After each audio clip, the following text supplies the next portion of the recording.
Hello friends, welcome to back my YouTube channel. Friends, आज की video में हम लोग सीखने वाले हैं सिंपल 4 टक्स ब्लाउज की कटिंग करेंगे। पहले हम न्यूज़पेपर पे कटिंग करेंगे, फिर उसके बाद हम लाइनिंग के फैब्रिक, फिर मेन फैब्रिक पे कटिंग करना सीखेंगे।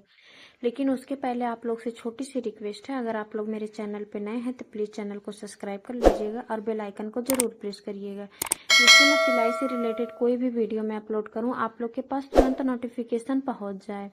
तो चलिए अब हम लोग इसकी कटिंग करना शुरू करते हैं। तो यहाँ पे देखिए, सबसे पहले हम न्यूज़पेपर को लेंगे और डबल फोल्ड में करके फैला लेंगे। फैलाने के बाद हम यहाँ पे जो जॉइंट वाला हिस्सा सामने की तरफ रखिएगा और ओपन वाला हिस्सा बाहर के साइड में रहेगा। उसके बाद यहाँ पे देखिए, नीचे की तरफ से आप एक सीधी लाइनिंग कर लीजिएगा।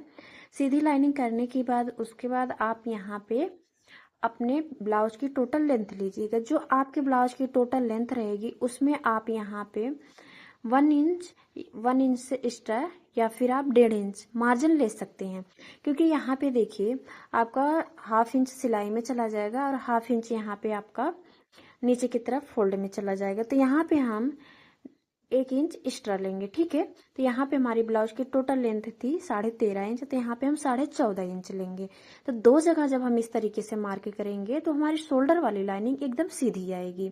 तो इस तरीके से हम शोल्डर वाली लाइनिंग को भी हम ड्रॉ कर लेंगे।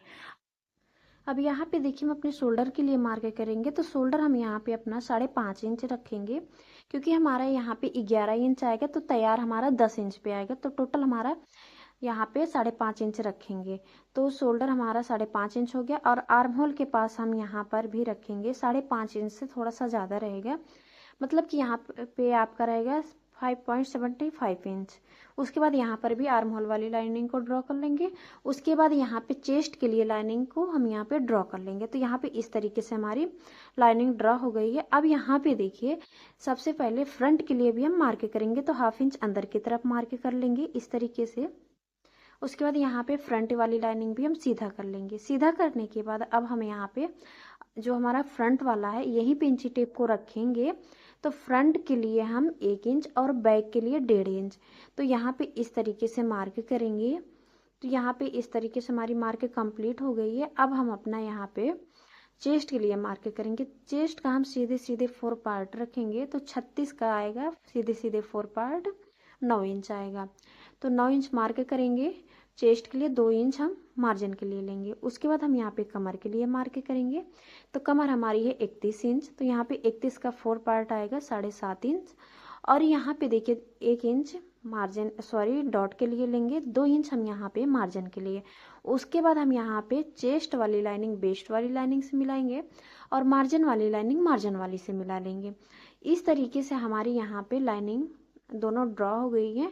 अब हम यहाँ पे देखिए, अपने बैक पार्ट में जो हमारा डॉट पड़ेगा तो यहाँ पे इस तरीके से मार्क करेंगे। तो यहाँ पे चौड़ाई रखेंगे, पहले यहाँ से 4 इंच की रखेंगे और लंबाई भी हम 4 इंच की ही लेंगे इस तरीके से। और 1 इंच का हम यहाँ पे डॉट लगाएंगे, तो सेंटर से हम रखेंगे हाफ इंच का। तो इस तरीके से देखिए, 1/2 इंच इधर हो गया और 1/2 इंच इधर हो गया। तो दोनों हमारे 1 इंच का यहाँ पे डॉट कंप्लीट हो गए हैं। तो बैक पार्ट की डॉट कंप्लीट हो गई। अब हमें यहाँ पे हल्का सा देखिए 1/2 इंच से कम रहेगा, गले की तरफ डाउन करेंगे, क्योंकि बैक गला बहुत ज़्यादा डीप है। अगर गला डीप नहीं होता तो हम शोल्डर की तरफ डाउन करते। और इसके बाद हम यहाँ पे देखिए चौड़ाई रखेंगे गले की तरफ, तो 2 इंच 2 mm रखेंगे और कंप्लीट हमारा यहाँ पे 2.5 इंच आएगा। गले की चौड़ाई और लंबाई आप अपने अकॉर्डिंग रख लीजिएगा, या फिर कस्टमर के डिमांड के ऊपर आप गले की चौड़ाई और लंबाई रख लीजिएगा। तो इस तरीके से देखिए, हम अपने अकॉर्डिंग यहाँ पे गले की चौड़ाई और लंबाई रख रहे हैं। तो इस तरीके से हमारा यहाँ पे कंप्लीट हो जाएगा। उसके बाद यहाँ पे देखिए, आप बैक पार्ट में डिजाइन भी बना सकते हैं, या फिर आप कोई गले का कोई भी शेप दे सकते हैं। यहाँ पे मैं राउंड शेप दूंगी। यहाँ पे अगर आप राउंड शेप नहीं देना चाहते हैं, चौकोर देना चाहते हैं या फिर 5 शेप देना चाहते हैं, आपको जो पसंद है आप अपने अकॉर्डिंग दे लीजिएगा। अब यहाँ पे देखिए, हम अपने आर्म होल के गोलाई के लिए शेप देंगे। तो बैक गला का यहाँ पे कंप्लीट हो गया है, तो आर्म होल के लिए हम गोलाई का शेप देंगे। तो इंची टेप को हम इस तरीके से रखेंगे। उसके बाद इस तरीके से फोल्ड करेंगे। फोल्ड करने के बाद हम यहाँ पे इस तरीके से अपने गोलाई का शेप कंप्लीट करेंगे। तो पहले हम बैक पार्ट की गोलाई का शेप देंगे। तो यहाँ पे इस तरीके से गोलाई का शेप देते हुए हम हल्का सा आर्म होल के साइड में यहाँ पे 2 mm नीचे की तरफ डाउन आएंगे, जिससे हमारा यहाँ पे आर्म होल में खिंचाव बिल्कुल भी ना आए। और उसी तरीके हम यहाँ पे फ्रंट का भी शेप दे लेंगे। तो जहाँ पे गोलाई का शेप खत्म हुई है वहीं पे ले जाके हम मिला लेंगे। तो इस तरीके से हमारा बैक पार्ट एकदम अच्छे तरीके से कंप्लीट हो गई है। अब हम इसकी कटिंग कर लेंगे। तो जिस तरीके से हमने यहाँ पे मार्क किया हुआ सेम उसी तरीके हम यहाँ पे कटिंग करेंगे। तो यहाँ पे देखिए जो बैक पार्ट वाला हम बैक पार्ट से जो मार्क किए हो सेम उसी तरीके हम इसकी कटिंग करेंगे। उसके बाद हम अपने फ्रंट पार्ट की कटिंग करेंगे। जिस तरीके हम यहाँ पे फ्रंट पार्ट की कटिंग किए हुए हैं, सॉरी बैक पार्ट की, सेम उसी तरीके हम अपने बैक पार्ट की कटिंग करेंगे। इसको रख के हम पूरी कॉपी कर लेंगे। तो यहाँ पे देखिए इसको हम पहले साइड में रखेंगे, हम दूसरा न्यूज़पेपर लेंगे, उसको भी हम सेम उसी तरीके फोल्ड करेंगे जैसे हमने बैक पार्ट को फोल्ड किया हुआ था डबल फोल्ड में करके। और यहाँ पर भी जो जॉइंट वाला हिस्सा रहेगा आप सामने की तरफ रखिएगा और ओपन वाला हिस्सा बाहर के साइड में रख लीजिएगा। तो यहाँ पे इस तरीके से देखिए फोल्ड करने के बाद बैक पार्ट को इसके ऊपर रखेंगे और उसके बाद हम यहाँ पे कॉपी कर लेंगे। लेकिन नीचे की तरफ से आप 1.5 इंच से 2 इंच का मार्जिन ले लीजिएगा। ये भी मैं आपको बताऊंगी मार्जिन क्यों लेना है आपको, ठीक है। तो पहले आप यहाँ पे मार्जिन ले लीजिएगा। ये जब हम यहाँ पे डॉट कंप्लीट करेंगे तो आपको अच्छे से समझ में आएगा हम नीचे की तरफ से मार्जिन हम क्यों लेते हैं। उसके बाद देखिए नीचे की तरफ से लाइनिंग को ड्रॉ कर लेंगे सीधी। अब यहाँ पे इस तरीके से रखेंगे। जो जॉइंट वाला हिस्सा जिधर बंद वाला हिस्सा है उधर से हम 1/2 इंच छोड़ के ही हम यहाँ पे बैक पार्ट को रखेंगे, क्योंकि जो हम यहाँ पे जितना छोड़ेंगे उतना हमें सिलाई में भी लेना है। तो ये हमारा हुक और आई के लिए छूट रहा है, ठीक है, छोड़ेंगे। तो अगर यहाँ पे आप 1/2 इंच ले रहे हैं तो 1/2 इंच सिलाई में स्टिच कर लीजिएगा, वरना आपका यहाँ पे अगर छोड़ के करेंगे 1/2 इंच से कम लेंगे तो थोड़ा बहुत ब्लाउज में थोड़ा बहुत मिस्टेक हो सकती है, तो फिर फिटिंग आने में प्रॉब्लम आती है। तो इसीलिए आप जितना यहाँ पे इधर छोड़िएगा उतना आप जरूर स्टिच कर लीजिएगा, ठीक है। तो यहाँ पे इस तरीके से देखिए हम अपना बैक पार्ट के सेम इसी तरीके कॉपी कर लेंगे।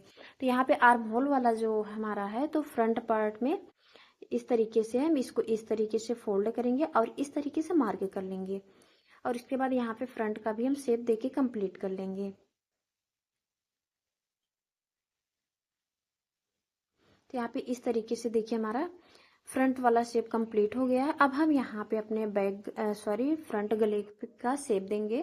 तो जितना लंबाई चौड़ाई हम जो है बैक पार्ट में लिए हुए चौड़ाई गले की उतना ही लेंगे, बस लंबाई थोड़ा हमारा कम रहेगा। और यहाँ पे देखिए ये हल्का था, लाइट था मार्क, तो इसको हम डार्क कर लेंगे जो हमारा हुक और आई वाला है, जिससे आपको अच्छे से क्लियर पता चले। और यहाँ पे देखिए जो हुक और आई वाला है उसको हम छोड़ के ही अपना यहाँ पे गले की चौड़ाई रखेंगे और लंबाई भी हम इसको छोड़ के ही रखेंगे। इस तरीके से इंची टेप को रखेंगे और यहाँ पे देखिए इस तरीके से मिलाएंगे। गले की लंबाई हम यहाँ पे 6.5 इंच रख रहे हैं और चौड़ाई हम यहाँ पे 2.5 इंच का रखेंगे। तो यहाँ पर भी गले का शेप हम गोलाई का शेप ही देंगे। यहाँ पे देखिए जो कॉर्नर है फ्रंट गले का शेप का कॉर्नर है वहां से ये 1/2 इंच की दूरी पे ही इस तरीके से रखेंगे। और यहाँ पे देखिए इस तरीके से हो गया। अब हम अपने डॉट के लिए मार्क करेंगे। तो जो ऊपर वाला है मार्जिन वाली लाइनिंग को हम लेके जब डॉट के लिए मार्क करेंगे तो यहाँ पे हम 10 इंच पे मार्क करेंगे। अगर हम 1/2 इंच छोड़ेंगे तो वहां से हम 9.5 इंच पे मार्क करेंगे, ठीक है। तो देखिए इस तरीके से हम पहले मार्जिन ले लेंगे। उसके बाद यहाँ पे देखिए हमारे 9.5 इंच पे आ रहा है इस तरीके से। तो यहाँ पे 9.5 इंच पे मार्क कर लेंगे। तो ध्यान दीजिएगा ऊपर से हम 1/2 इंच छोड़ के ही 9.5 पे ले रहे हैं। अगर 1/2 इंच नहीं छोड़ रहे हैं तो 10 इंच पे मार्क करेंगे। और यहाँ पे चौड़ाई देखिए इधर से रखेंगे 4 इंच की और यहाँ पे और नीचे की तरफ से भी हम 4 इंच ही रखेंगे। उसके बाद हम यहाँ पे लाइनिंग को ड्रॉ कर लेंगे। तो इस तरीके से हमारी मेन वाली जो डॉट है उसको हम इस तरीके से ड्रॉ कर लेंगे। ये हमारा 2 इंच का डॉट रहेगा। 1 इंच हम इस तरफ रखेंगे और 1 इंच हम उस तरफ रखेंगे। जिस तरीके से हम बैक पार्ट में हाफ इंच का मार्जिन लिए थे डॉट के लिए, तो सेम हम फ्रंट पार्ट में 2 इंच का लेंगे। तो इस तरीके से 1 इंच इधर 1 इंच उधर, तो हमारा यहाँ पे 2 इंच का डॉट कंप्लीट हो जाएगा इस तरीके से। अब यहाँ पे देखिए नीचे की तरफ से इस तरीके से हम सीधा कर लेंगे, जिससे हमें तुरपाई करने में नीचे की तरफ से प्रॉब्लम ना आए। अब यहाँ पे देखिए जो मेन डॉट है वहां से हम 1.5 इंच की दूरी पे साइड वाला डॉट लगाएंगे और 1.5 इंच की दूरी पे हम हुक और आई की तरफ का डॉट लगाएंगे। और यहाँ पे आर्म होल वाला डॉट जो हमारा रहेगा वो 2.5 इंच का रहेगा। और ये दोनों साइड वाला और आर्म होल वाला डॉट की दूरी जो रहेगी हमारी 2 इंच की दूरी पे रहेगी। और यहाँ पे देखिए जहाँ पे गोलाई खत्म हुई है वहीं पे हम इंची टेप को अपने जो ये हमारा स्केल है इस तरीके से रखेंगे और हम अपने तीनों डॉट को कंप्लीट कर लेंगे हाफ इंच का।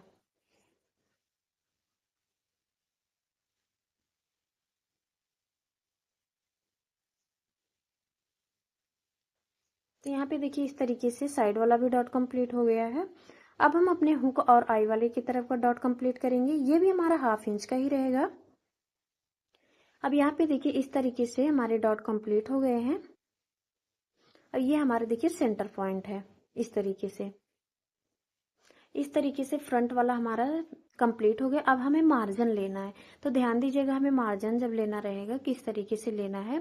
तो जो आर्म होल वाला डॉट है तो हम हाफ इंच इधर लेंगे, साइड की तरफ लेंगे हाफ इंच, ये हमारा हो गया इस तरीके से।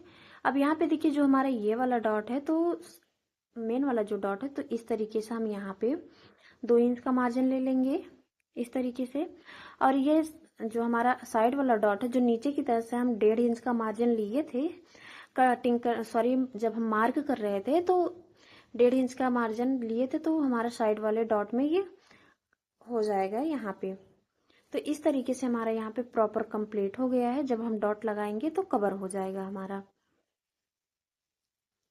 तो इस तरीके से देखिए हमारा पूरा यहाँ पे कंप्लीट हो गया। अब हम इसकी कटिंग कर लेंगे। तो यहाँ पे देखिए जो हम इस तरीके से मार्किंग करके कटिंग करना बताए हुए हैं, ये आप लाइनिंग के फैब्रिक पे पहले कटिंग करिएगा, फिर आप मेन फैब्रिक पे कटिंग करिएगा। जब मेन फैब्रिक पे आप कटिंग करिएगा तो नीचे की तरफ से आप फोल्ड करने के लिए हाफ इंच का या फिर 1.5 इंच का मार्जिन आप ले लीजिएगा फोल्ड करने के लिए। तो यहाँ पे इस तरीके से हमारी कटिंग कंप्लीट हो गई है। अगर मेरी कटिंग पसंद आई है तो प्लीज़ चैनल को सब्सक्राइब कर लीजिएगा और बेल आइकन को जरूर प्रेस करिएगा और वीडियो को ज़्यादा से ज़्यादा शेयर करिएगा।